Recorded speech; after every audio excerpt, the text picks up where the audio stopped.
Aujourd'hui, j'avais envie de te parler de la peur du regard de l'autre. Bonjour, je suis Sonia Favre, je suis coach de vie et révélatrice de ton potentiel. J'aide les femmes à libérer leur potentiel, à se trouver à leur place, leur juste place, à se sentir légitimes dans leur activité de cœur. Alors, pourquoi ce sujet ? Bien, parce que on est plus ou moins sensible au regard de l'autre. Alors, je ne crois pas qu'on puisse complètement s'affranchir du regard de l'autre. Je sais que c'est quelque chose qu'on recherche, mais c'est presque un fantasme à mon sens, puisque notre cerveau et notre identité s'est construite sur le regard de l'autre. Ça a démarré à travers les yeux de maman, de papa, des profs, des amis, etc. Donc notre ego s'est construit sur ce cadre de référence-là. On lit à travers le regard des autres, finalement, qui on est. C'est un point de référence, ça nous permet aussi de nous évaluer. Donc en ça me semble important de l'observer et de savoir qu'on pourrait être complètement perdu si on essayait complètement de s'en détacher. Encore une fois, je crois que véritablement, ça me semble vraiment difficile. Ce qui est important, à mon sens, c'est certes cette partie d'ego qui est importante, qui nous protège, qui est notre cadre de référence, notre identité, mais c'est d'aller chercher surtout ses propres références à l'intérieur de soi, qui on est dans notre âme profonde et au-delà du regard de l'autre. Dans ce cas-là, on n'est plus en train d'attendre une validation, on est en train de ressentir et de faire ce qui nous anime profondément, peu importe ce que Pierre, Paul ou Jacques peut en dire. Alors évidemment, on sera toujours plus ou moins influencé, toujours plus ou moins impacté en fonction de quel est ce regard, parce que si ce sont des personnes qui tiennent à toi, que tu aimes, eh bien là, ça a de l'impact.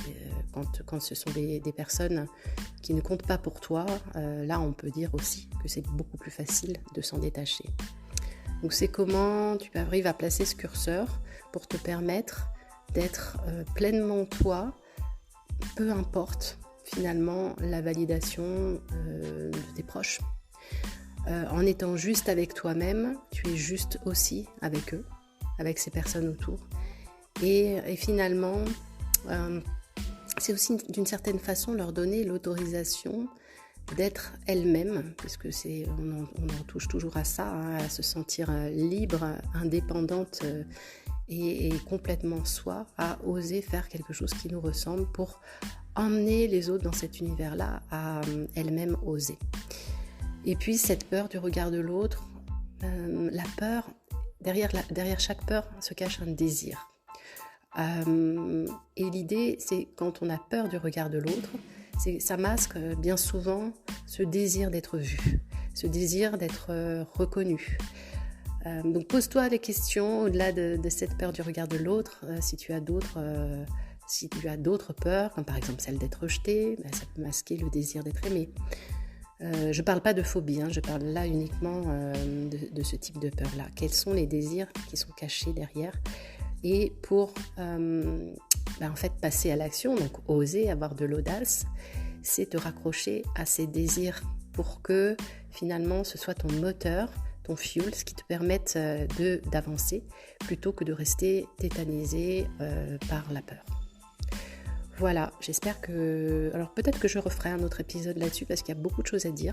J'espère que déjà ça t'a donné une indication et trouver comment toi, à ta façon, tu peux arriver à te connecter à ton essentiel et te permettre de faire les choses qui sont justes pour toi et qui te ressemblent et du coup te font te sentir aligné, quoi qu'il arrive, quoi qu'on te dise, que ce soit moins sensible les réflexions ou les remarques des autres, parce que encore une fois, les autres, ce sont leurs vérités, mais ce n'est pas la vérité ultime.